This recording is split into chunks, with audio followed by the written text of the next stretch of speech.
ভোটের পরেই অশান্তি। গোপীবল্লভপুরে বিজেপি কর্মীর দোকানে হামলা, লুট। ঘটনাস্থলে বিজেপির 2 বিধায়ক। তৃণমূলকে নিশানা করলেন বিজেপি বিধায়ক। ভোটের ফলাফল ঘোষণার পর রাজ্যের বিভিন্ন প্রান্তে বিচ্ছিন্ন অশান্তির খবর সামনে আসছে। রাজনৈতিক প্রতিদ্বন্দ্বিতার জেরে কোথাও কোথাও উত্তেজনা চরমে পৌঁছাচ্ছে বলে অভিযোগ।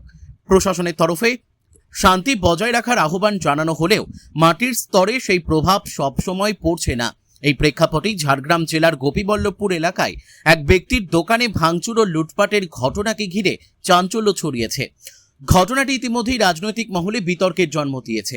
ঝাড়গ্রাম জেলার গোপীবল্লভপুর 1 নম্বর ব্লকের সাতমা 1 নম্বর অঞ্চলের রম্ভা গ্রামে বিজেপি কর্মী সঞ্জয় নাথের ভুসিমাল দোকানে ভাঙচুর ও লুটপাটের অভিযোগ উঠেছে তৃণমূলের দুষ্কৃতীদের বিরুদ্ধে। ঘটনাকে কেন্দ্র করে এলাকায় চরম উত্তেজনা ছড়ায়। এদিন ঘটনাস্থলে পৌঁছান ঝাড়গ্রাম বিধানসভার বিজেপি বিধায়ক লক্ষ্মীকান্ত সাহু এবং নয়াগ্রাম বিধানসভার বিজেপি বিধায়ক অমিয় কিসকো। তারা ক্ষতিগ্রস্ত দোকানটি ঘুরে দেখেন এবং দোকানদার সঞ্জয় নাথের সঙ্গে কথা বলেন।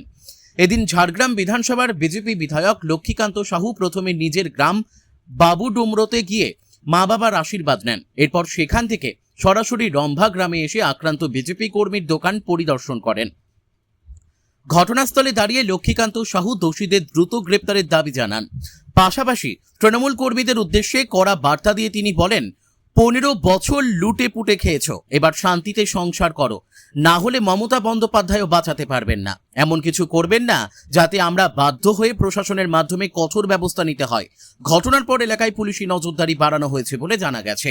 পরিস্থিতি নিয়ন্ত্রণে রাখতে প্রশাসন তৎপর রয়েছে। ঝাড়গ্রাম থেকে অরূপ ঘোষের রিপোর্ট, বিগ নিউজ বাংলা। অভিযোগ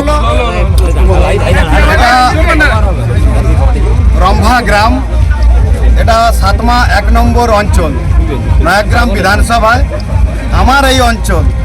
এখানে এই রম্ভা গ্রামে এই যে দোকান রয়েছে, তিনি হয়েছেন, এনার নাম হচ্ছে সঞ্জয় নাথ।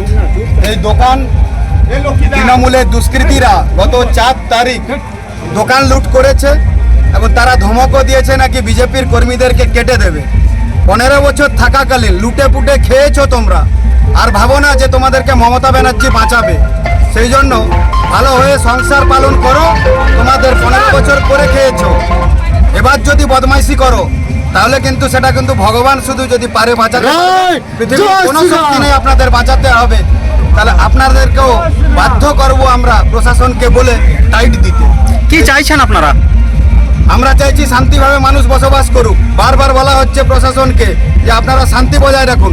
তৃণমূলের গুন্ডারা, তৃণমূলের দুষ্কৃতীরা এই গ্রামের এসে এই দোকানটা, এই ভাইয়ের দোকান লুট করেছে। তাদেরকে কে অনুমতি দিয়েছে? তারা ভেবেছে মমতা ব্যানার্জি বাঁচাবে, তারা ভেবেছে তার ভাইপো অভিষেক ব্যানার্জি বাঁচাবে। তৃণমূলের কারোর ক্ষমতা নেই এখন বাঁচানোর। পারলে ঘর ছাড়া হয়ে যান আপনারা, কিন্তু এই গরিব ভাইটার দোকান আপনারা লুট করবেন না। আর খবরদার এই দোকানে আসবেন না যদি বাঁচতে চান। অভিযুক্তদেরকে চিহ্নিত করা হয়েছে?